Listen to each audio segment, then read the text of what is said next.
Hello and welcome. Ooh, wow. All right. A little bit earlier. Good job, though. That was close. Well, I wanted to beat you to it, so I knew I'd have to go a little bit earlier. Just a little bit. That's one way to do it. Oh, man. You know, I feel like it's been forever since I talked to you guys. Like, I know we've been texting, but I feel like it's been a while. Well, I was on the show last week. I was on a show last week. A show, yeah. Earl was not. So the last time all three of us were together was 2 weeks ago. And boy, have things changed. Yes, they have. We've gone from incredibly hopeful to fuck, we need some points. So if you're joining us on our social channels, if you're on YouTube, Facebook, thank you guys so much for being here. Of course, you can watch on Twitter as well. My name is Seth. We're glad to have you here. If you are with us, make sure you hop on over in the chat.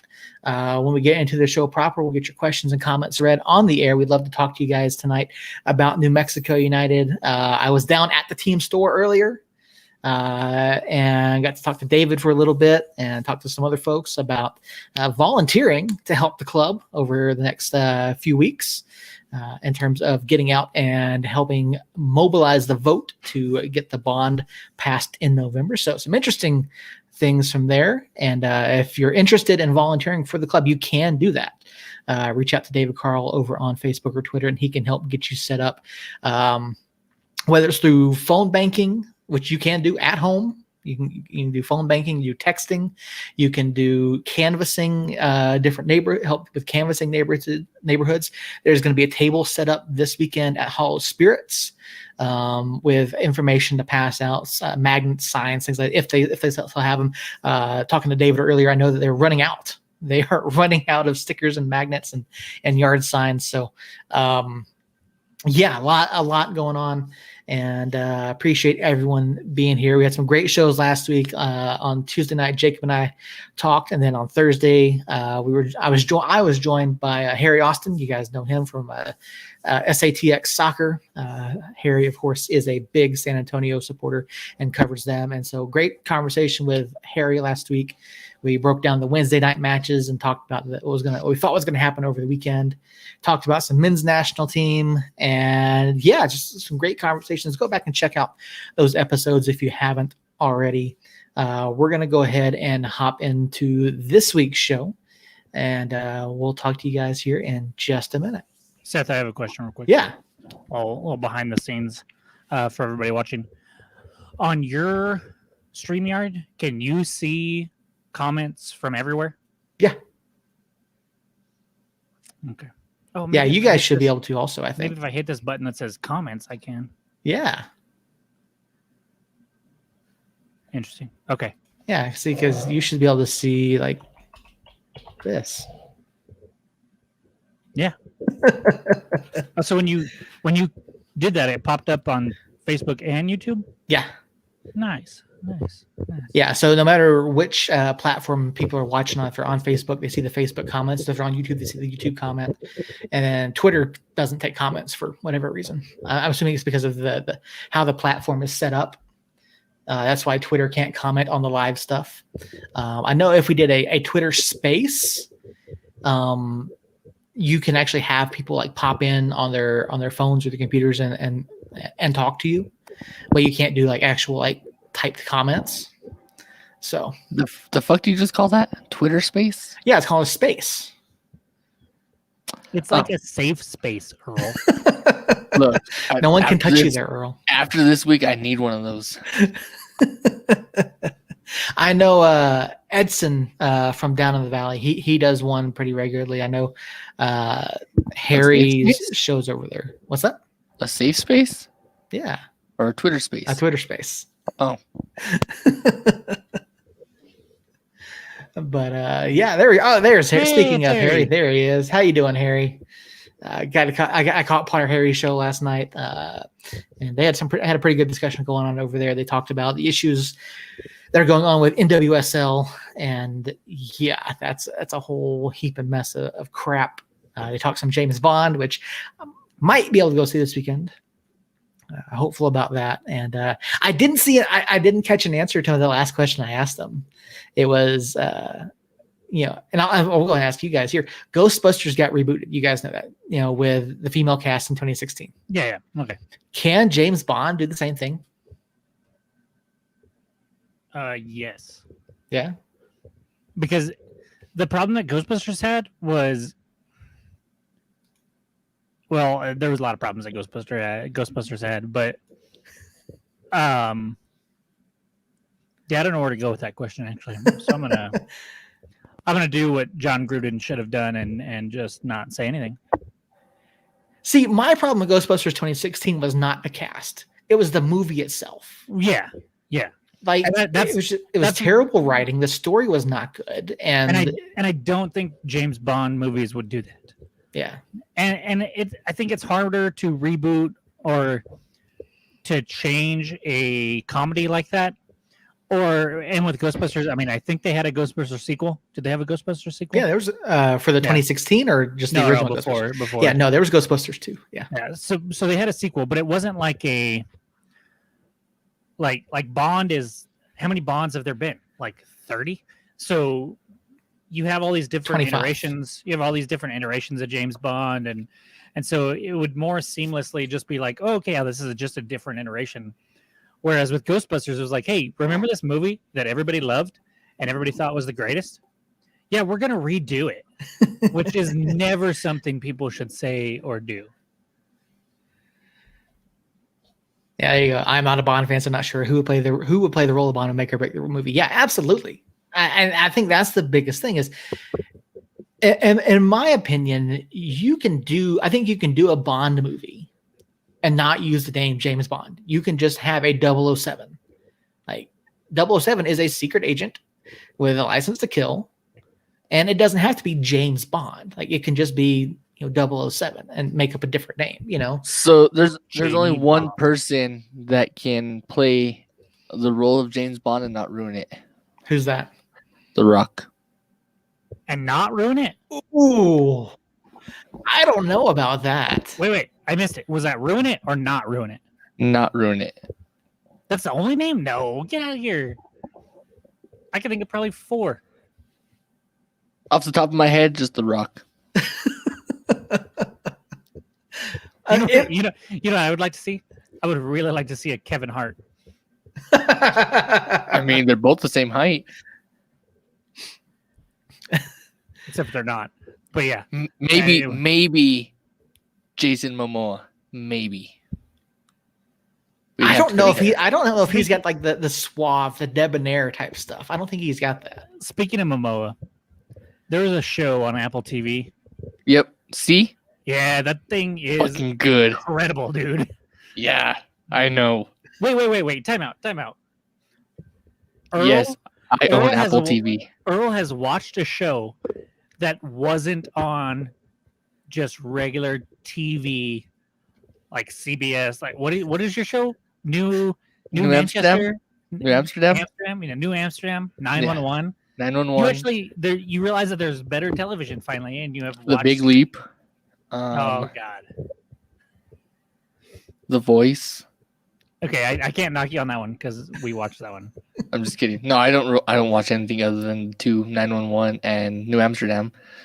I have apparently been and C. So we stumbled upon C on Apple TV. If you've watched C, why the haven't you watched Ted Lasso? It's on my to-do list. Yes, Harry. New Amsterdam is awesome. And if you have not watched the newest episode from this past the one's going on right now, but the one from last week, Liam dies.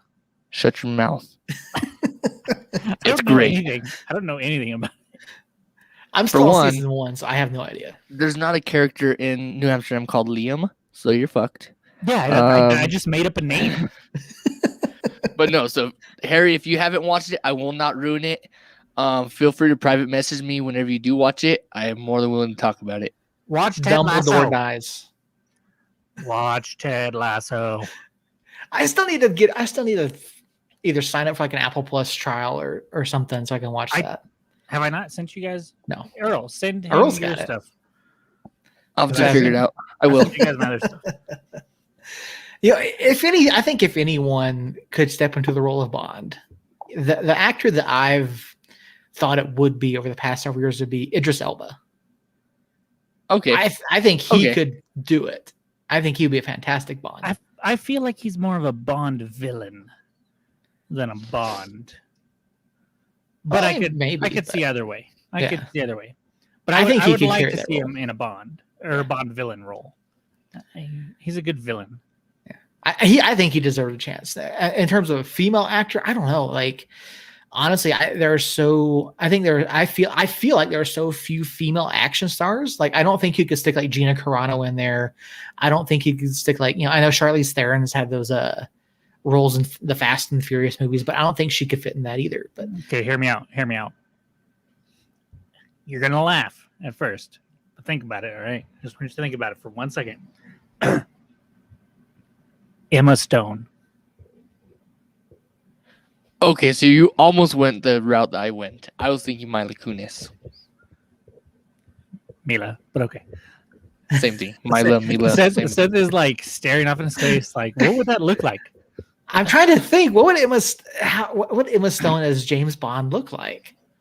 Like, it would be weird, really weird for me, because what I know her as most is Zombieland. Yeah. And that's like the anti-James Bond role. But ooh, Harry made a good point.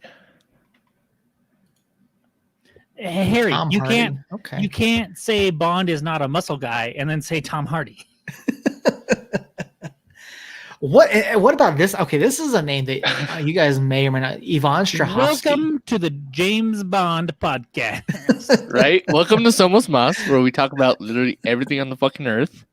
Wait, no joke. At 9:00, I was like, man, let's just get this damn thing over with. I'm tired. My knee hurts. And then we went on a 12-minute James Bond rant. That's still not done. No. Tom Hardy is not The Rock. No, he's not.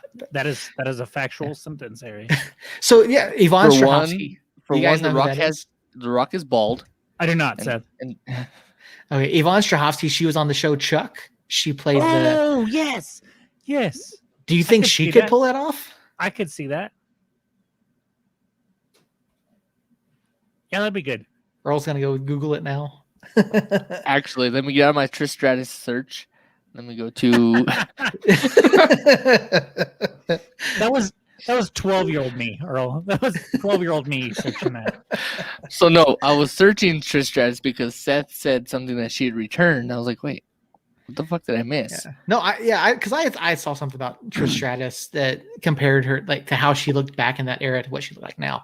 So I thought maybe she'd returned and I didn't see it or something. Well, hell, she still looks fucking amazing. So why not? But anyway, you never hear Seth cuss. It took a Trish Stratus reference to get him to cuss on this show, just so everybody understands that. And now I know. Okay, so what do you guys say we get into the show? We've thrown out some names about James Bond and what we think. It's been 14 minutes. We were supposed to do it. And then I cut us off and talked about behind the scenes stuff. And then we went off the rails. I don't know what happened. All right, let's get into our show for this week. Ladies and gentlemen, welcome back to Somos Mas, the official podcast of Somos Mas and them, and your source for latest news and notes on New Mexico United. My name, of course, is Seth Bidoff. Joining me tonight, we have Earl Nieto and Jacob Terrell. It's been a minute since we've all been here. I'm glad to have you guys back. We had some great shows last week. Jacob and I sat down on Tuesday, then Harry joined us on Thursday, and a lot of great conversation, a lot of really good topics last week. And we've got a lot to get to. Since the last time the three of us sat down, things have changed for New Mexico United. Things were looking up. We thought we were in a good spot. We thought we were going to pick up some more points last weekend. And while we did pick up 2 points, we didn't pick up anywhere near to what we thought. So our burning question this week, 4 matches left. Completely objectively, do we make the playoffs? I still think yes. Earl is thinking. While Earl thinks, I will explain myself. Austin is still just a point in front of us. They have as me and Seth talked about last week, they have a tough schedule ahead still. It's the matches that we've played haven't been, to me, we haven't looked like we looked during that 7-game winless streak. We just haven't looked quite there, if that makes sense. So, like, we haven't really looked bad. It's just, for whatever reason, we just couldn't come away with 3 points when we desperately needed them. So, hopefully, we are even more desperate now.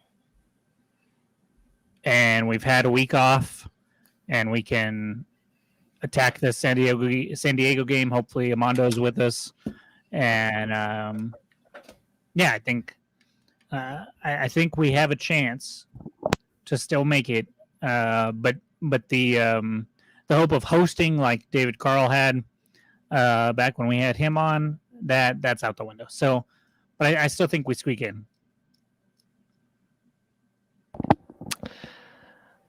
I say yes. Also, only because we still have Real Monarchs, who's bottom of the barrel. We have San Diego Loyal, who I don't really know anything about, so guess I'm fucked on that one. They are in second place right now. And then we have San Antonio and RGV. We beat RGV. And we beat San Antonio. So I like our odds. I'm not going to jinx anything because I'm going to take a Gruden move and just shut up. Oh man. Yeah, this is tough. I know you guys weren't here for the watch along last weekend. Jerry Murillo, of course, popped in the chat, and he and I were kind of talking about it. And we have had opportunities to pick up points. Harry and I talked about this last weekend too. Our out of division opponents, we have dropped so many points or missed out on so many points from those matches. We have dropped points, and I haven't gone back to update my notes on this, but earlier in this season, we had dropped points from a winning position 8 times. I believe we're now up to, I think, 10 or 11 times now that we've dropped points from winning position. So we've left a lot out there. And had we turned around any number of those matches, we could be sitting in a very comfortable position right now, but we're not. And while Bold's schedule, as you see here, Legion, Birmingham Legion, Real Monarchs, El Paso, San Antonio, and Charlotte, and they did just pull off a 94th minute equalizer over the weekend against OKC. Bold's schedule is brutal. RGV still has Colorado Springs, United, Real Monarchs, and El Paso. That is also brutal. That's a pretty tough schedule there as well. 3 of 4 opponents are currently still in playoff contention. And then, of course, our schedule, San Diego, San Antonio, RGV, Real Monarchs. So here's my biggest worry. At the end of the year, at the end of the season, when we're playing the Monarchs and RGV is playing El Paso, there's a sneaky feeling in me that El Paso pulls the jackass move and does what they can to help out RGV just to fuck over United. By throwing the match? Yeah. I don't know if just to fuck over United would be how it goes, but I mean, they've already clinched. They're in the playoffs. I don't think they've clinched the group just yet, but they're probably pretty close. So I could see them having everything cinched by then and saying, all of you guys that normally start, Ketterer, Yuma, Mares, Slinak, whoever else it is, you you guys are only going to play 45 minutes or not play at all, whatever happens there. So, well, El Paso's been benching Yuma for a while, so he went, I think, 3 or 4 matches without. I think it was 3 matches without even seeing the pitch. So, Harry says you can bet on it that they're going to rest players more than, in his opinion, which I think we all kind of agree. It's I don't know. After Harry put the 3 schedules up side by side, RGV and Austin still have harder schedules, but I could easily see us losing to San Diego. I could easily see us losing or drawing at San Antonio. RGV beat us in RGV already this year, even if we were the better team. I don't know, man. I don't know. It's gonna a lot of it's gonna depend on how they look against San Diego for me. If they come out and look like a team possessed and try to get a couple goals in the first half, then they obviously are desperate and they want to get there. Part of me doesn't want us to make it, guys. This has been such a stressful and roller coaster of a season. I don't want to play Phoenix and convince myself that we're going to win because it's Phoenix. And I just don't want to go through that. And then if we beat Phoenix, then it's like, oh, and then if we get our heart broken in the next round or the championship, I don't know. I don't know. We'll see. The way I look at it is this: we have San Diego on Sunday. San Diego currently sits in second place. They have a 9-point gap between them and Orange County. San Diego has been playing very well. I think we're lucky if we come out of there with a point. That gives us 3 matches to pick up potentially 9 points. Because I could, and I won't, I'm not going to give a full prediction. I think we're lucky to get out with a point on Sunday. El Paso needs 5 points to clinch the Mountain Division. I mean, they're all but assured. It's like they are 99% locked for first place in the division right now. They need 5 points to secure that. I don't like us having to go on the road to RGV and trying to pick up points there. And I know Harry has talked about. I know Harry's talked about it with us, and he's said it before. He thinks that San Antonio is going to come in here to the lab, and that's a game that we're going to win. And I want to think that Harry is right. I want to agree with that. But I need to see how we play. Again, San Diego is going to be a real telling match for what happens for us the rest of the season. Because if we don't play well in San Diego, that'll make 3 matches in a row where we haven't played up to our full potential. And we really cannot be dropping points.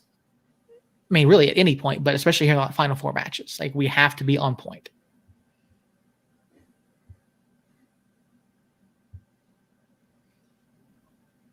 That was a deep, burning question to start the show there, buddy. It was, and I felt like it was necessary because we had our preseason predictions, and all season long we felt like we were going to make the playoffs. I know that you've had your panic button moment times, and Earl's had his. And I've never really been as close as you guys were to that panic button, and really even now I'm not panicking. It's because you don't have a soul.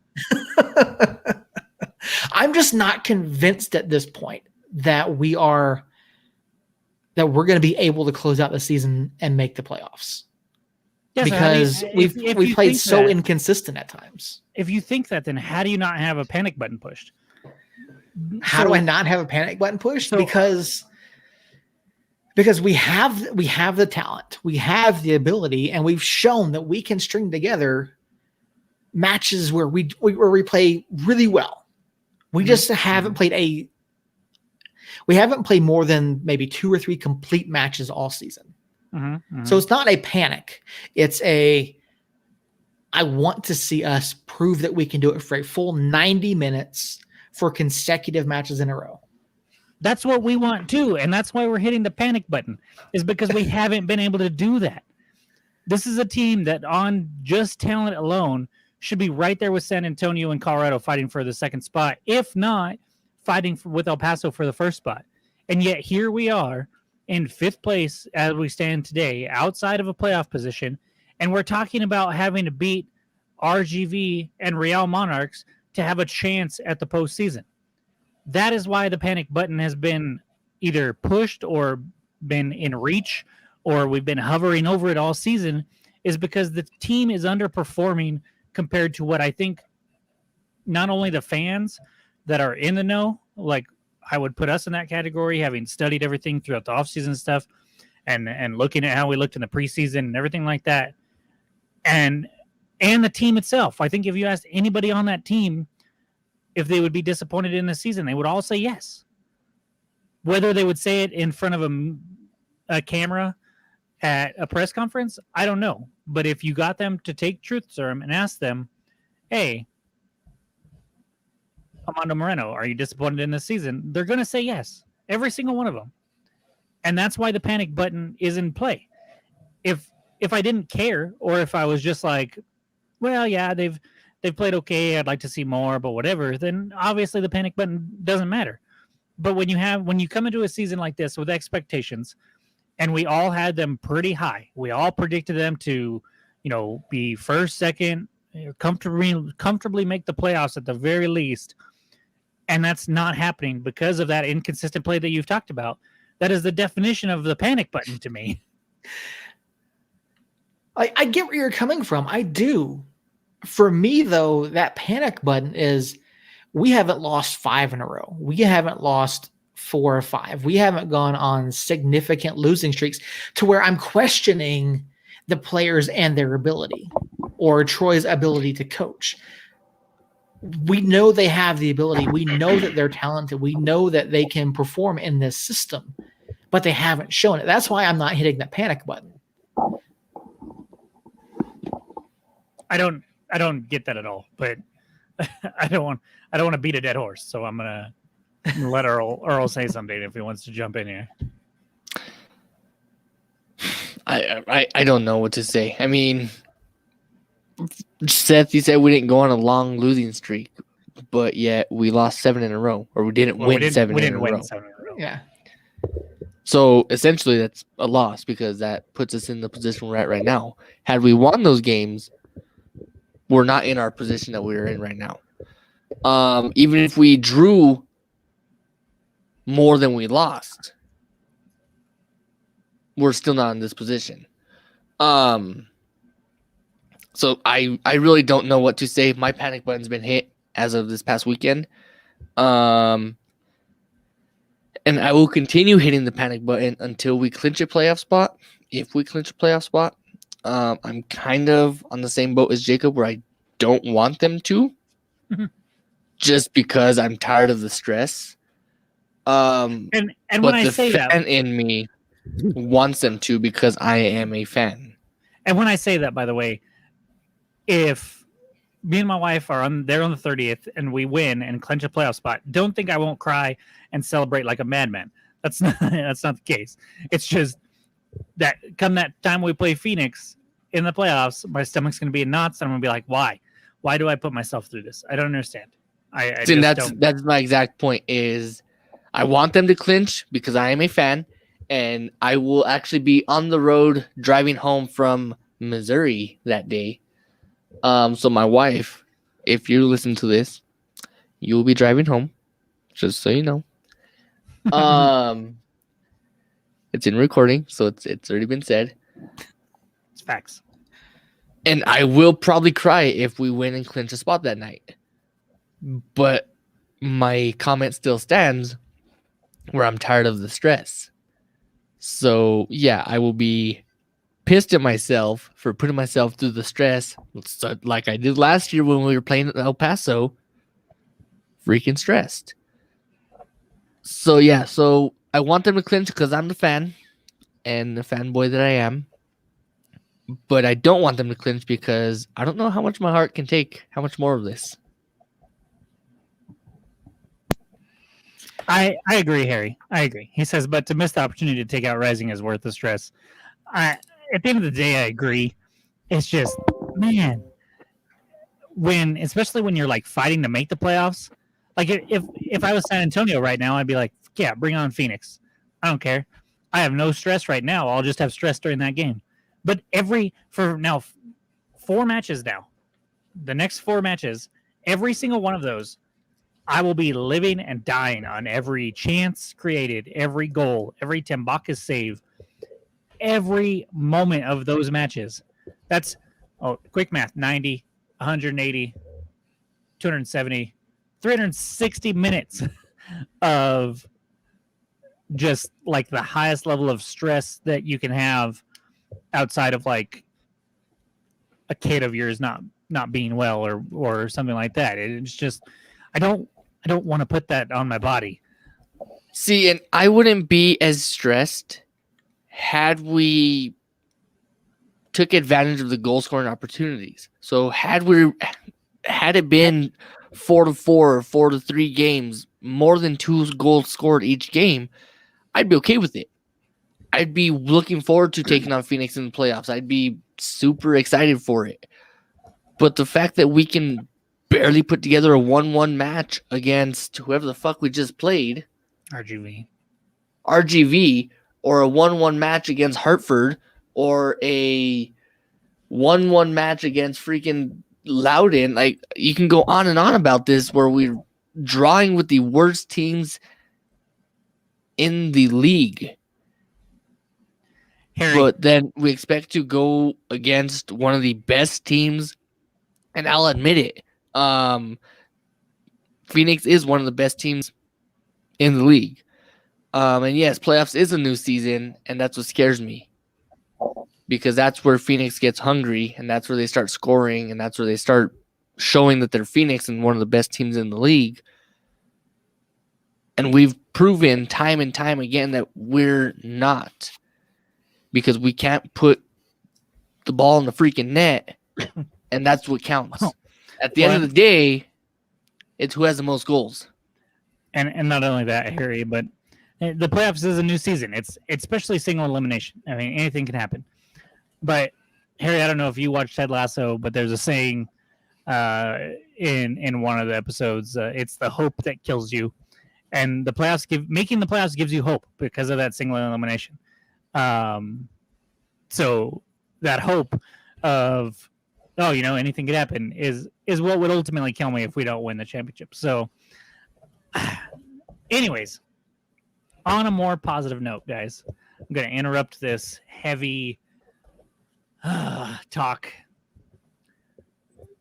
to tell you that I found a puppy on the side of the road, and it is now ours. And it is completely random, I know. But Seth had to freaking dive into the meat of the damn episode with the burning question. They didn't give us any time for nonsense. I know that for those of you on YouTube, we just had 15 minutes of James Bond talk, but the podcast had no nonsense, which we usually have some nonsense in the podcast, and we did not. So I need to take a deep breath and talk about a puppy and the fact that I don't know for sure, but I'm almost 95% sure that I'm still winning the football picks. And just not the talk about the stress is leading me to be stressed right in this moment, and I need a little small reprieve from that. Okay, so you picked up a puppy. Is it worth keeping? Is it Yeah, has it bitten anybody yet? No, I mean he's like a puppy, like legit, like maybe 3 weeks or 12 weeks old. Like he's like young. And he was just wandering along the highway on the way to Santa Rosa. I was coming back yesterday morning from the Wells, and I saw him and turned around. It was real cold yesterday. I don't know how it was back where you guys are, but it was real cold yesterday morning. And it's still real cold where I'm at. True. And he's he's mostly white with like some blue merle coloring. So he's cattle dog of some kind, shepherd maybe. Real cute, real cute. My other dog hates him. The cat wants nothing to do with him. The boys are infatuated with him. And yeah, it's going pretty good. Oh, good. How has he peed all everything yet? Has he chewed something up No, yet? man, that's the weirdest thing. He's peed in the house once since we got him. Now, to be fair, he doesn't go to the door and whine, but I think me and Allie have both just done a good job of like recognizing, okay, pup, you haven't peed in a while or pooped in a while. I think it's time to go outside. And yeah, last night, right here where I'm sitting, I put a little wall up and put him in there with a little bed. And oh my gosh, earthquake. Oh, yeah. And yeah, he whined for a little bit. I think he slept for a little bit, and then he woke up and whined at like midnight, and I yelled at him again, and then he was silent until like 6:30 this morning. So I thought it was going to be bad, and I told Allie after that first night, or before the first night, that the first night was going to dictate if we kept him or not. And it looks like we're keeping him. Oh, and to bring it back to United, Allie threw out the name Bruce, not thinking United. But of course, the moment she said Bruce, I was like, yeah, Bruce works. I like Bruce. So Brucey is his name. And she thinks it's because of, I believe, the shark from Finding Nemo. It's because fish are friends, not food. And it is fully because of Brucey. And a little bit of the Bruce the shark. But talk about the football picks, because I'm excited that I'm still winning. Yeah, and where are our new picks for this weekend?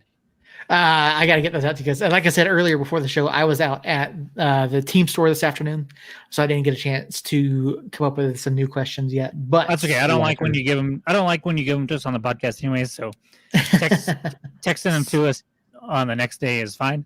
But the results are what I care about. All right. Because I don't know what you guys picked. I don't know what Seth picked, and I don't know what Tyler picked. So I know me and Earl had the same amount of points, but I was up by like 3 on him. Okay. I don't know what you guys picked. All right. So our questions last week. First question was over under 40 points Atlanta and the New York Jets. I feel like I went too low on the over under here. I feel like I probably should have put it a little bit higher. We all went over, and we all could pick up a point there. You didn't look up an over under from Vegas? Vegas knows what they're doing. Vegas had it at like 42.5. So I put it at 40 because Atlanta and New York, they are both low scoring teams and neither defense is great. So I felt like 40 was reasonable. And it turned out to be pretty damn close. So 42 was closer though. Yeah. I feel like the way that game played out, it very easily could have been a sub 40 point game. You are the only person on this podcast, probably in New Mexico, that actually got up and watched that game, just so you know. I couldn't watch it. It was on NFL Network. Oh, bummer. Yeah, which sucks. Which is stupid. I think that's stupid, but yeah. I did follow it. I listened to the Atlanta radio station. Earl, have you noticed when Seth says stupid, his Atlanta accent comes out? That's the only word that I've ever noticed it on, but stupid. It's just stupid. Oh, I've also noticed when he said stupid, he also like looks down and shows his hat. So. Oh yeah. Oh no, I'm looking over here at the notes, but no, we all picked up a point there. We all went over. Second question: does Matt Stafford pick up his first career win in Seattle? We all said yes, and he did. Tyler said yes too? Yeah, Tyler said yes too. Okay. Who has more touchdown passes? Joe Burrow or Aaron Rodgers? They both threw for 2 touchdown passes on Sunday, so everyone got half a point there. Who creates more turnovers, the Chiefs or the Bills? Jacob, you, me, and Tyler all said the Bills. Earl, you went the Chiefs for some ungodly reason. Bills created 4 turnovers on Sunday, and so everyone except Earl picked up a point there. Yeah, Next. Question number 4, Browns versus Chargers, fewer yards allowed. This turned out to be a friggin' shootout. And so Jacob and Tyler both said Chargers. Earl and I both said Browns. Earl and I picked up points there. It was a lot closer than I thought it was going to be. Yeah. And I think the Browns actually had the worst of the 2 defenses going into the game. if I remember my notes correctly. So Earl and I pick up a point there. Which 0-4 team gets a win was our next question, Detroit or Jacksonville. I almost went Detroit. I almost did, and I think they got beat on like a last-minute field goal, right? Yes, they did. Yeah, so, but we all went neither. We all picked up 2 points on the bonus question there. So for the week, this was our best week that we've had all season. Well, yeah, you went 5 for 5. I went 4 for 5. Earl went 4 for 5. And Tyler went 4 for 5. Yeah. So I picked up 6.5 points. The rest of you picked up 5.5 points. So our standings as of right now. Do me a favor. Start at the bottom. Start at the bottom. Okay. Earl, you have 15 points. Seth, I have 15 points. I'm not last. And Tyler and Jacob both have 17 points. Oh, me and Tyler are tied? Yeah, you guys were tied at the end of last week too. Oh, really? Yeah. You guys both had 11.5 points after last week. So it was a pretty good week. So that's all that matters. Tyler is my arch nemesis now. So we all had a very good week. I'm gonna have to, obviously those questions were not hard enough, so I got to figure out something else for this week. But you should probably look at the Vegas ones. Well, the over-unders, anyways. If you're going to do an over-under, put it at Vegas. I looked at it and then like I said, I felt like neither team was good enough to score that many points. So it and it definitely didn't look that way the way the Jets are playing in the first half. I think it was 14-3, 17-3 at the end of the first half, something like that. So I didn't think they were going to get there. And Zach Wilson did not look good at all. So I felt like 40, watching that game was fair. But anyway, so moving right along, I said, well, that's our NFL Pick'em update. We'll get new questions out probably tomorrow. I try to avoid the Thursday game if I can, just because I always kind of forget Thursday night football. Just because there's always other stuff going on, but so we'll get those questions out as soon as we can, and hopefully we get something a little bit harder. But I'll try to figure that out. But yeah, going back to last week, I don't wanna. We got to. I didn't get to talk to you guys after the Hartford game. United, of course, picked up a 2-2 draw there, and then picked up another 1-1 draw on the weekend against RGV. And I mean, really looking at both of these matches, I mean, what do you guys think we didn't do well? Win. Well, to be fair, we didn't win, and so we didn't do that well at all. But did you guys get a chance to go back and watch them? I know you guys said, I think it was on Saturday, neither of you guys got a chance to watch initially, or you had other commitments on Saturday while that game was going on. So I did watch some on Saturday, and then I watched the rest of it Saturday night afterwards. And unlike you, I'm not a glutton for punishment unless it's my work, and then I just sign up for a bunch of stupid shit. So no, I did not go back and watch it because I don't like to cry myself to sleep.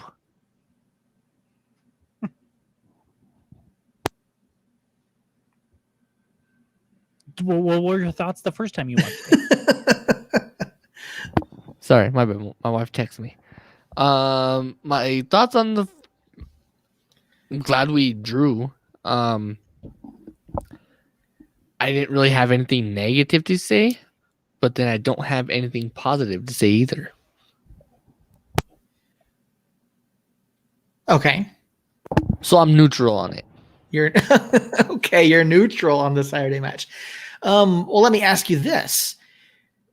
After RGV scored the opening goal on Saturday night, do you feel like we responded well? Because we did come back. We'd scored in the 24th. Bees had a good goal. And we played significantly better there for a while. Would you agree with that? Or do you think that we didn't do, obviously we didn't get the win, but do you think we responded in a way that put us in a position to pick up a win? Absolutely. So anytime that you respond by getting the ball into Bees' feet, That's a really good response, especially when he scores. Do I think we should have given up that first goal? Absolutely not. That was a stupid boneheaded play. I actually missed that first goal because I was driving to put my wife's grandma's car full of gas. So I missed that first goal until I got service. And I was like, fuck, okay. But then when I got back, we already scored the second goal. So it was 1-1 by the time I got back. So I went back and I watched it because that's what I had to do. And that first goal that they scored should have never happened. Stupid turnover, whatever happened. Elvis Amo put it in. Okay, cool. But then when we turned around and responded with a goal of our own before the half ended, then yeah, that's a good way to at least go into the half.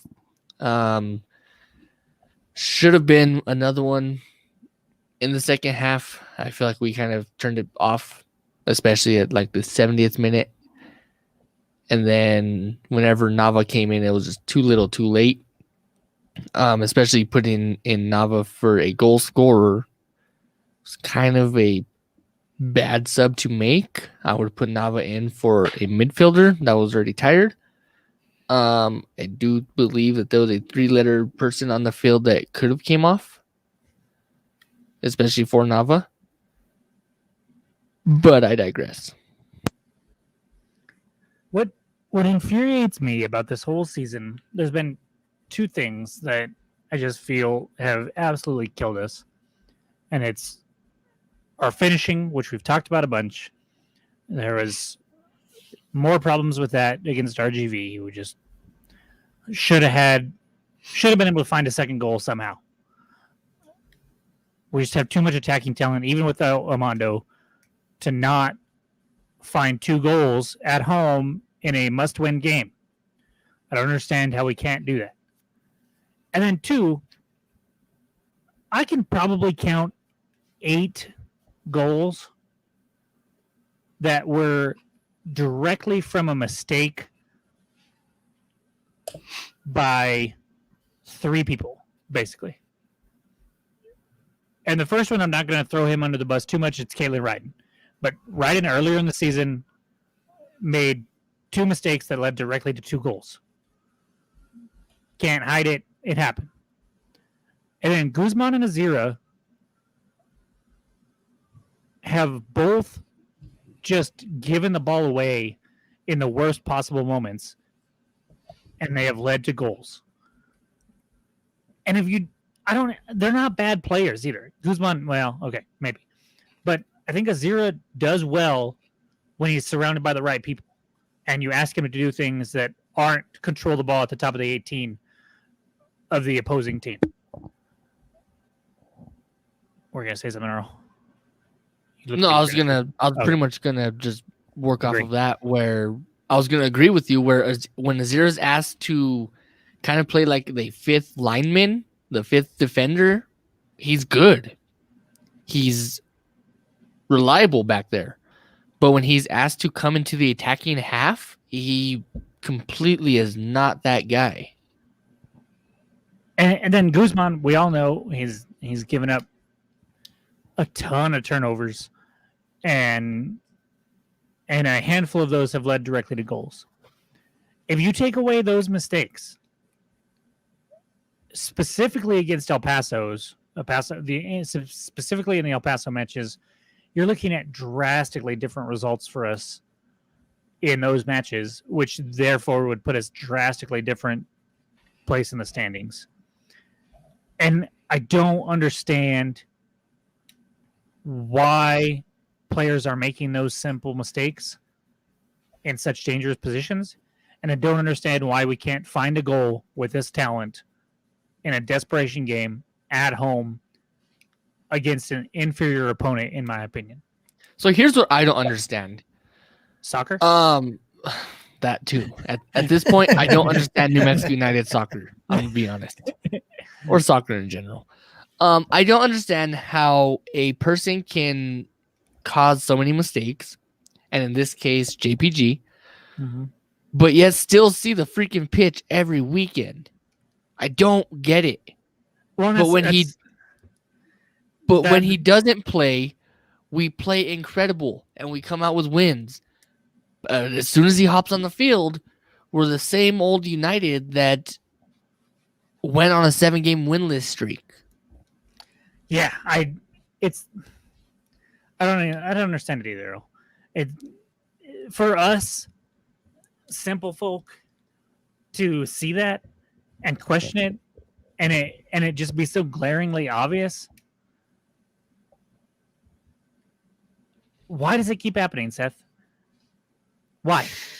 Yeah, you're the soccer guru here. So, well, for one thing, JPG didn't play on Saturday, so I'm assuming you were talking about Azira, right? Sure. You thought JPG was playing on Saturday, didn't you? I did, because we played that terrible. All right, so yeah, JPG did not play at all on Saturday. He did go as an unused sub. Thank God. But in terms of why he keeps getting played, I don't know. 2 years ago, 2019, I could see it because he was easily the best technical defender that we had. Now, this year, with the way he's played, I don't understand. I don't know what it is that Troy is seeing in practice that warrants him picking JPG as often as he does. So instead of someone else. Not to interrupt you, but I have that answer because I've talked to the academy kids on the sideline. JPG plays incredible during training. But then even the academy kids have told me, and I'm not going to call them out by name because I'm not that person, but they have told me as well that he plays good in training, but then come match day, he completely lays an egg and is not good. Yeah, and we've talked about that before, but it still doesn't explain what exactly is being seen. Maybe he is playing well, but I would think that if he's not performing in games, that he wouldn't continue to be included. So I don't know what exactly it is. He may practice well. I'm sure Kobe practiced well when he was around. I'm sure Jordan practiced well when he was around. I'm sure that, Dennis Rodman practiced well. But if they weren't performing, then they didn't play. Same thing with Major League Baseball players. You may practice well, but if you're not performing in the games, you're going to get benched. You may go out, you may do fantastic in BP, you may do whatever is necessary, you may do great in your side sessions if you're a pitcher, but if you're continuously giving up runs or making errors on the field, you're not going to get played. So I don't have a good answer for that as to why does he get picked as often as he does. So I don't know, but I definitely think a change needs to be made before next season. During the offseason, we need to go out. We need to pick up a younger defensive midfielder and replace JPG. That's because at this point, we can't make changes to the roster. We can't add another player at this point. So it's going to have to be done in the offseason. What I don't get is, well, actually, take that back. We've made that change. If you look at the lineups the last month or so, if people are healthy, Guzman hasn't been in there near as much as he was the first half of the season. And for the most part, the results have been positive in that way. And the fact that he didn't play Saturday, because I didn't see the second half. And had you just said, man, that sucked. We didn't score. We should have created more chances. Blah, blah, blah. I'd have been like, Guzman came in. So to look and see after that Guzman didn't come in and play, and we actually took a 0 out in the 71st minute. We made changes that I feel like if I'd have been watching live, I'd have said, all right, this is good. And we still couldn't get over the hump. That concerns me a little bit. But why I still think we will make the playoffs is that I do think I have seen a change in personnel and kind of mentality for the most part that has led to us playing better soccer since that 7-game winless streak. And it's just a matter of, is it too much too late or too little too late? And so I hope that we can get some results and just so we talked about us not wanting to make the playoffs, blah, blah, blah, blah. If we come out and we win 4 in a row, if we win these last 4 and we're playing like good to great soccer, I will be much happier. But if we just barely scrape by and it's like a 1-1 draw against San Diego and then maybe a 1-0 win against San Antonio and then a 1-1 draw, stupid draw over RGV, but then all we got to do is beat Real Monarchs and we're in, and we end up beating them like 2-0, I'm not going to be excited about going to the playoffs. So these 4 games are more of an indication to me of if the season, how big of a disappointment the season's going to be. Is it going to be like,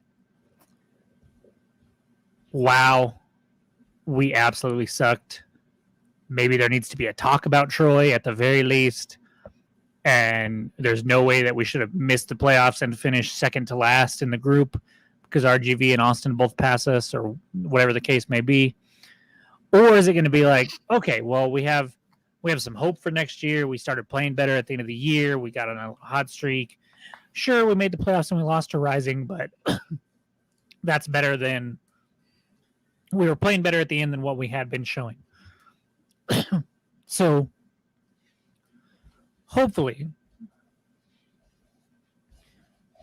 we can at least show promise and a stepping stone towards next season. I don't know why my voice is just all of a sudden deciding to leave me, but I hope that we are trending in the right direction through these next 4 games at the very least. Because honestly, even if we made the playoffs and it was like barely scratched our way in, and then beat Phoenix, and then beat, who would we play? The second and third. Second would be San Antonio or Colorado. Say we beat San Antonio in the second round, and then we lose to El Paso in penalties in the Western Conference Championship. I'm still not going to be excited about this season. The season's still going to be a disappointment, even if we technically make it to the farther level than we had before and then get to the Western Conference Finals. I'm still going to be disappointed in the season because I feel like we were a better team. And had we been performing better throughout the year, our steps to get to the championship would have been easier. And since we didn't do that, I would just be frustrated. Let me ask you this.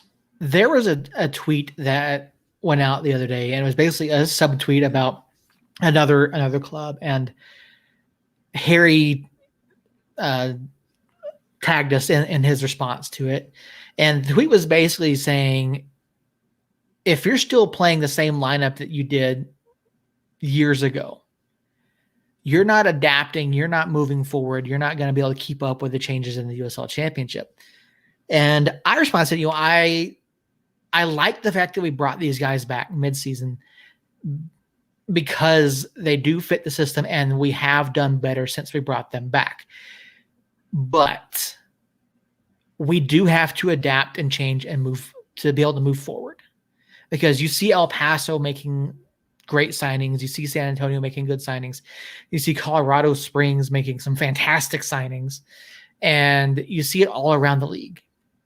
Now, again, I have no problem with Bees and Sully and Naj coming back. I have no problem whatsoever. I mean, Bees has become our top scorer of the season, which is in one way kind of sad, but at the same time, it shows how good of a player he is and where his knowledge of the game is at. And I think Sully, in the time that he has played, has been very good. I think Naj has been very good. But I don't think that we're doing enough. And I feel like we missed the mark on both Illich and Brian Brown. And I would not be surprised to see Brian Brown go in the offseason. If we can offload his contract, if that's what it is, I would not just be surprised to see Illich go. And I would love to see Nava get one of those roster spots and continue to have an opportunity, because the 2 or 3 appearances that he has made, I don't feel like he's been given enough of an opportunity to make an impact. And one of the things that Troy talked about the other night is that you could see the guys trying to get the ball to Christian, because he was dynamic. He was making decisive movements. He was making runs. He was trying to create. And not only was he doing it by himself, but other guys are trying to get him the ball. So I don't understand why, if he's playing this well and Troy is acknowledging this, why have we not given him more of a chance? And now I get it. I wouldn't start him against Phoenix. I wouldn't necessarily start him against El Paso, but I'd give him a good 30 minutes against El Paso. Get him in there and we've talked about Dev. Dev is not the same guy that he was 2 years ago. Why not bring Christian in at 60, 65 minutes instead of 89? Because we've seen what Christian can do. We've seen the energy that he brings. So why not give him the opportunity? Why not bring some of the other academy kids in some of these matches, like Hartford or even against RGV or Monarchs? Like, give them the opportunity to do that. And I don't know, man. It's tough. Like, I watched the match Saturday night. I'm going, okay, we had 6 shots, only 2 of which were on target. Like, that's nowhere near good enough. And we can, we controlled possession, but we didn't do anything with it. We didn't create. And so that's, again, something we struggle with all season. We've got to be better at that. And it's come back to bite us all season long. I mentioned earlier that we had dropped points in what I thought was 10 or 11 matches. I've been doing the math. We have dropped points from a winning position 9 times for a total of 22 points dropped. In 21 possible out of division points so far this season, we have earned 6.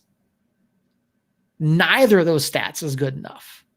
I mean, you turn around, if we don't, if we pick up the win against Hartford, again, that's, it gives us 9 out of conference. It will put us at 8 out of division points.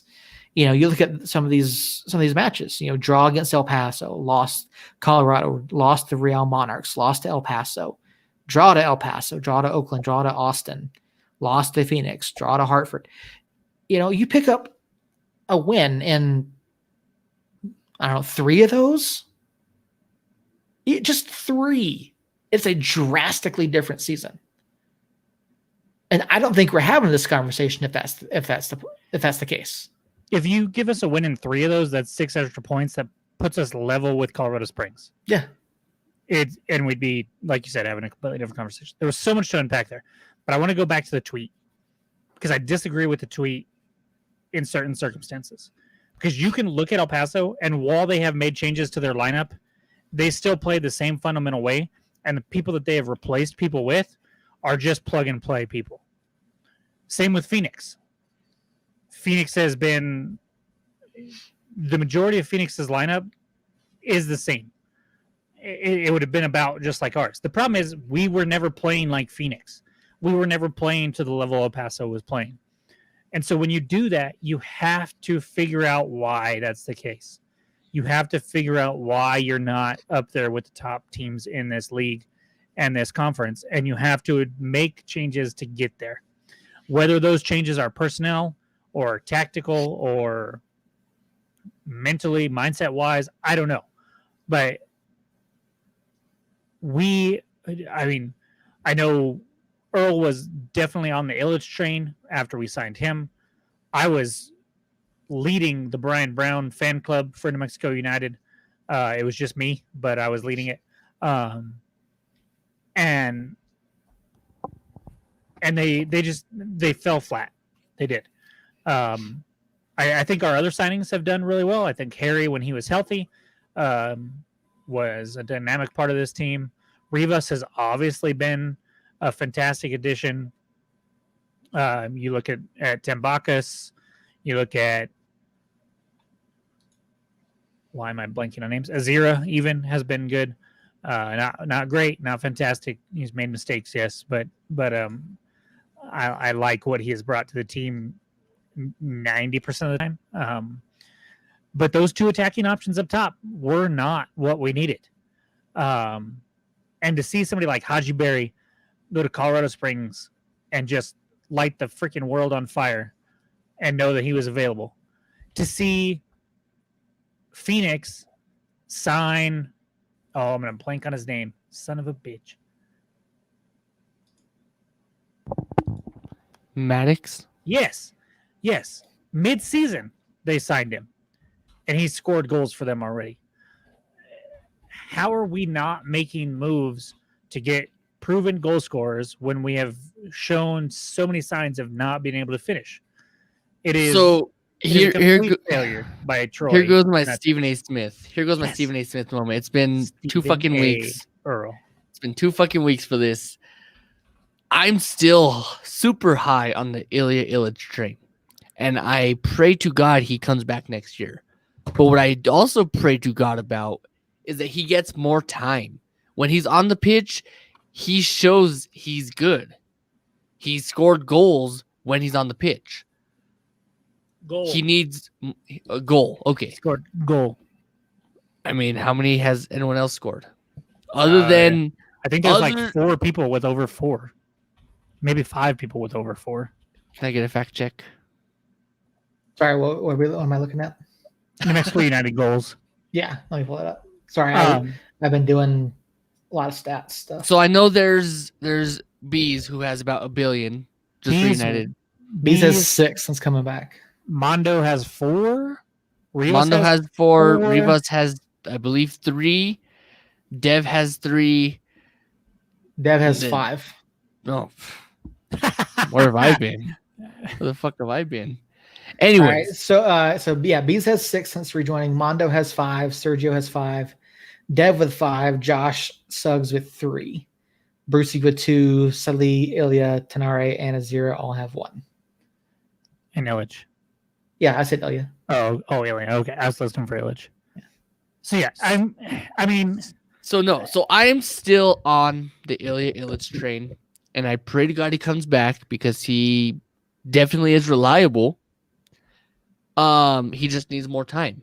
He's came on maybe 3 times throughout the whole entire season. But why is that the case then? What makes you think that he is going to come back next year and get more playing time if he's had a year basically to earn that playing time and still isn't getting it? Ilya has 18 appearances for us this year. Harry and I actually talked about him the other night. 18 appearances, 4 starts, and he has 509 minutes. And has produced very little. 1 goal, to be exact, out of those 9 minutes. And probably, off the top of my head, I don't believe he has an assist. He might have 1. But I'm going to middle you here because I think Illich is still coming back from an injury, and he's an older player, and he hasn't quite figured out how to play a new style after being injured is what I think is going on. But I do think that if he comes back and he's got another year to recover and grow and embrace the team, he could be better.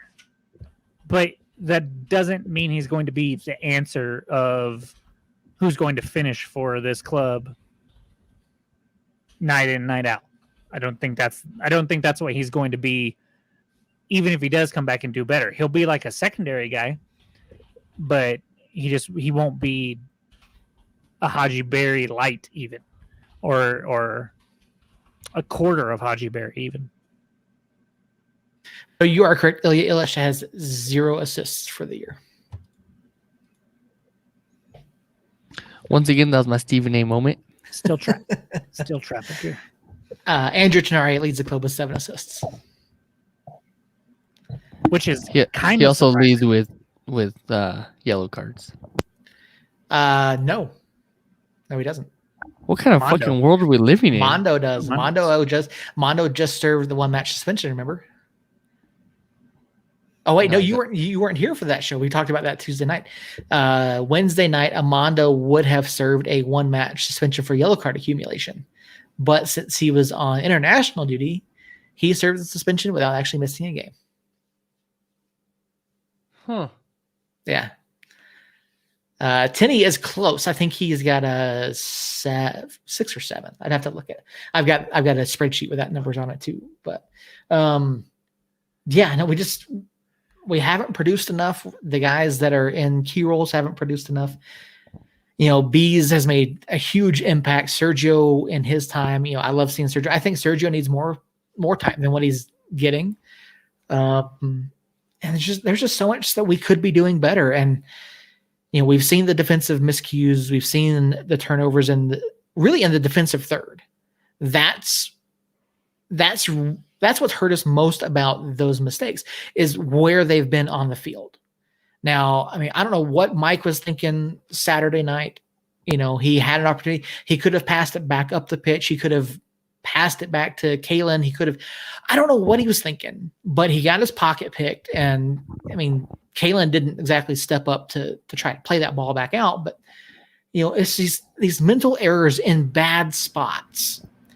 That's really been one of the biggest issues that we've had all season, outside of the chance creation and lack of finishing. But stuff like that you've got to cut out, and that's all mental. And we shouldn't be seeing those types of mistakes at match week 28. Especially from a player as experienced as Azira. Yeah. Yeah, I could expect that type of mistake from some of the academy kids if they came up and played. But yeah, like someone with Azira's experience, that shouldn't be happening at all. I'm working with kids right now in AYSO, and I'm trying to teach them. I'm not the coach, but I am helping out.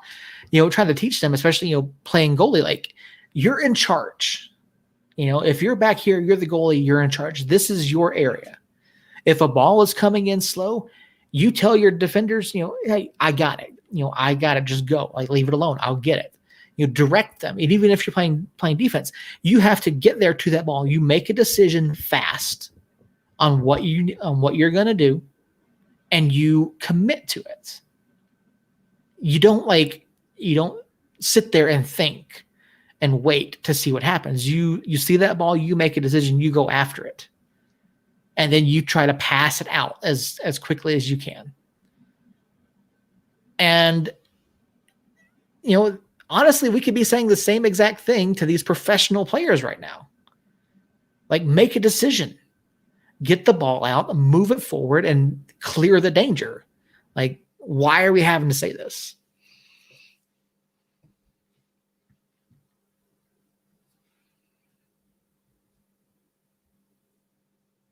Jacob's busy with a puppy, apparently. I am. I was listening, and I don't have an answer. It's very dumb. It's just completely dumb. So does it at all get rectified Sunday? That's the question. I mean, San Diego's a good team. Again, they're sitting second place right now over in the Pacific Division. Let me see what their current form is. They've won 4 or 5. I haven't looked farther back than that yet, but they're playing really well. I mean, there's no chance that they're going to catch Phoenix, but they're playing well. Landon Donovan's club, they play tough. They're 9-4-1 at home. And I mean, let's see who they played recently. They just beat Sacramento. They came from behind in that match to beat Sacramento. They beat Los Dos 3-0, beat Las Vegas Lights 4-2. They lost to Oakland Roots 2-1 and beat Tacoma Defiance 1-0. So, I mean, they've got some guys that can play, and I don't know. I honestly don't know what happens on Sunday. I don't know if we have the defensive sharpness right now to walk away with a win.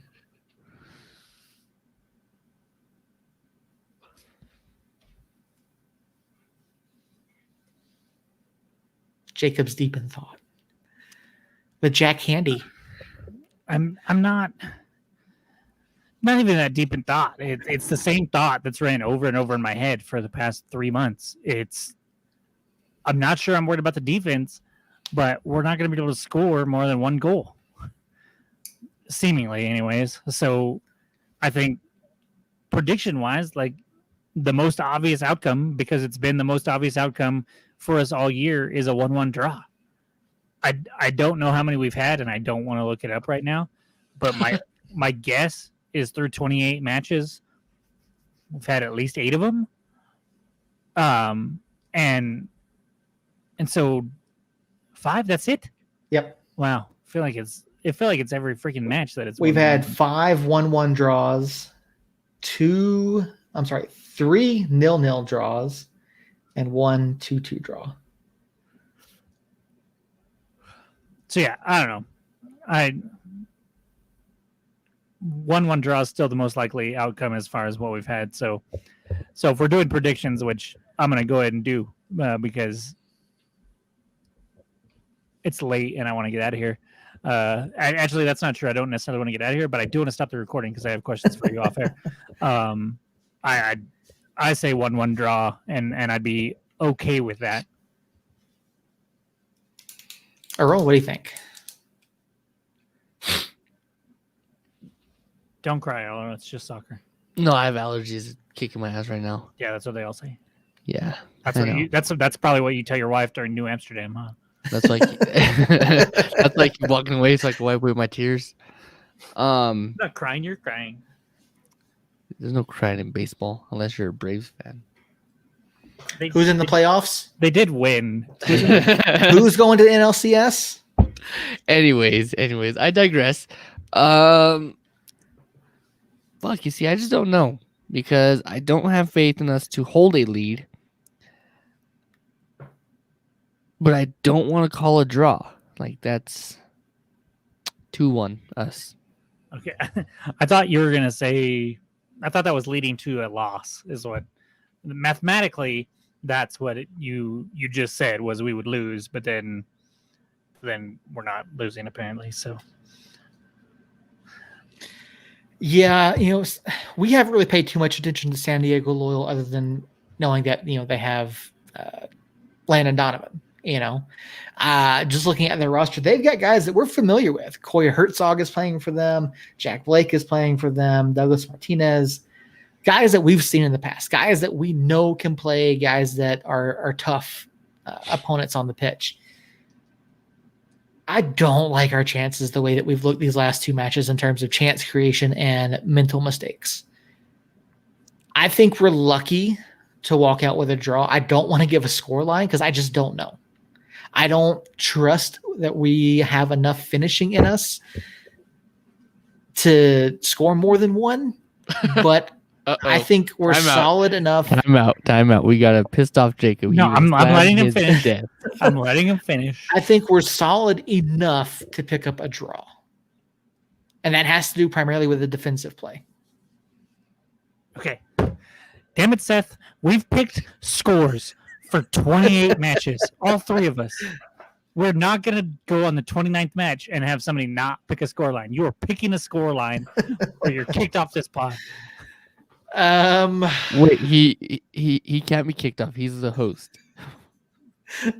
Then we just don't have a pod, Earl. You're going to quit the pod if I don't make a prediction? Basically. Okay. Boycott it. All right. There'll be rioting in the streets of Fort Sumner tonight. Do not make a score prediction. All 2 people.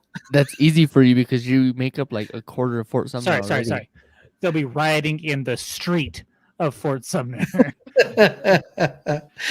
All 2 neighbors. All right. 2-2. Bold strategy, Cotton. Yeah. Yeah, it really is. It sucks. It's hard. Like, I don't know where I'm at. I need to see a solid 90-minute performance, not a solid 47.5-minute performance. I need to see a solid 90 minutes from this club this weekend against a team that is on paper and passing the eye test better than us. See, I see what Seth did there. I see what he did. See, I said that I don't have faith in us holding a lead, so I went 2-1. So he fed off my 2-1, and we can't hold a lead, so he went 2-2. Son of a bitch. Yeah, he basically just took your logic and then actually applied it to a score. My point. Oh man. Well, guys, I have two things that I try to accomplish during every podcast: to not make myself look like an ass, and to make Earl laugh with random stupid jokes. And I've done that successfully tonight. So, as far as I'm concerned, tonight was a win, even if New Mexico United can't seem to do that. Yeah, no, you absolutely have. Before we get out of here, I do have two things I do want to bring up just real quick. They don't. Time out. Every time he does this, he picks like the deepest No. that are like so heavy and need to be talked about for an hour. And he's like, just real quick. No. I just want to point out with Bees coming back to the club and the 6 goals he has scored for us since returning, he already was second all time on the Mexico United scoring list. He is currently still second, 1 goal behind Devin Sandoval. Dev has 25. Bees has 24 career goals for United. So there's a chance that Bees, at the rate that he's scoring them, could overtake Dev before the end of the season. Now that includes all competitive matches, not friendlies, preseason, anything like that. So Bees has been putting on a show, that's for sure. And then the second part is, I mentioned it on the pre-show. New Mexico United is looking for volunteers to help canvass phone banks, send out text messages, and other things in preparation for the stadium bond vote here in November. As we know, open voting is already going on, or early voting is already going on, but you have to go down to the city clerk's office to do that right now. As of this Saturday, the 16th, pretty much every voting location will be open for early voting. So please, if you are already registered, go out and vote. If you're interested in volunteering for the club and helping with this, whether it's through putting up yard signs, magnets, which the club is almost out of those after talking with David Carr earlier. You can still do other things: phone banking, canvassing, working a table at an event. There is going to be one this Sunday at Hollow Spirits. The club is going to be giving out information and talking to folks there during the match on Sunday. So if you are interested in helping out with all that, I'm volunteering. I'm going to help out, maybe do some phone banking, canvassing, that type of stuff. Get in touch with David Carl over at the club. Sign up for some times that you can help out. Every little bit helps. The club will give you all the information that you need, all the talking points, all that kind of stuff. Just to help spread the word. This stadium could mean a huge difference for the city of Albuquerque. And so again, if you're interested, reach out to David Carl, Facebook, Twitter, call the team store, look for him, and just do what you can to help out. So that was cool and all, but did you know the human body contains enough fat to make 7 bars of soap? And then he mutes himself, and it's just out. No, I muted him. Oh, okay. Oh, good. That's that TikTok trend, isn't it, Earl? That one guy is like, he stitches himself in. I know who you're talking about. That guy's fun to watch. Yes, he is. And did you know a single sneeze travels 100 miles per hour? What would you do if I got in your car? Not say hi. Hey, did you know that you're born with just 1 pint of blood?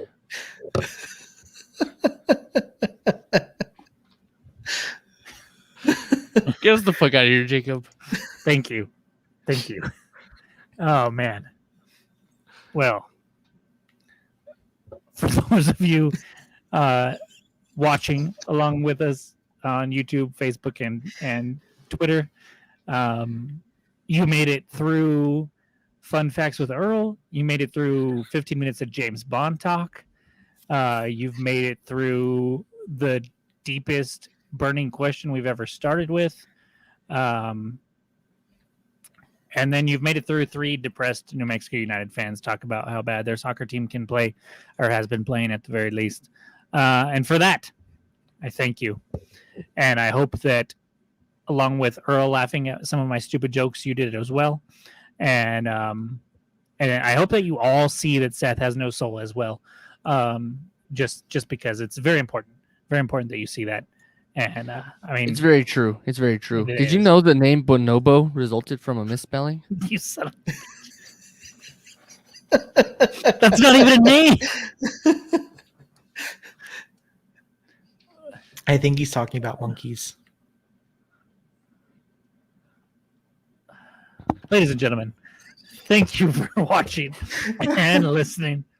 And apparently we're all a little slap happy tonight. And you will be missed, but did you know dolphins sleep with one eye open?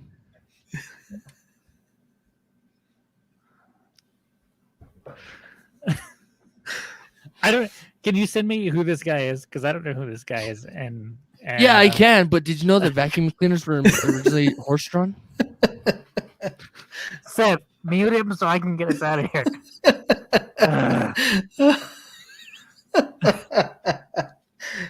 Oh man. Anyways, we appreciate all of you guys. If you're in the city of Albuquerque, please not only vote yes, but tell everybody that you know to vote yes, and that it won't raise their taxes, and then it's gonna be good for the economy, and they will make sure that the community that they put it in, that it's a mutual agreement, and everybody's gonna be happy, and they're gonna do what they can to make that community a better place. And just don't be stupid and actually like do research and tell people that are too dumb to do their own research the facts and vote yes, and let's pass this thing so that we can take the next step and pick a place and break ground hopefully this winter. And much like Seth, how he finished with that, he finished the show with talking about that. That's how I'm going to finish, because that is the most important thing going on right now, other than what's happening at Istopes Park and random venues around the Southwest in the next couple of weeks. But be back again next week. We don't have a game tomorrow, so there will not be a Thursday show. So we will just be back next Tuesday, 9 o'clock, on Facebook, on YouTube, on Twitter. And please hop in the chat like Harry does. Harry, I know you've already gone for the night, but we appreciate you. We appreciate you being active and talking to us, and not only that, but coming on the show. And hell, you even took the place of two New Mexico United fans for one show and talked with Seth about a match and some other stuff. And we just thank you for that. And guys, be safe out there. Vote yes. And until next week, did you know that we are united in Spanish is Somos Unidos?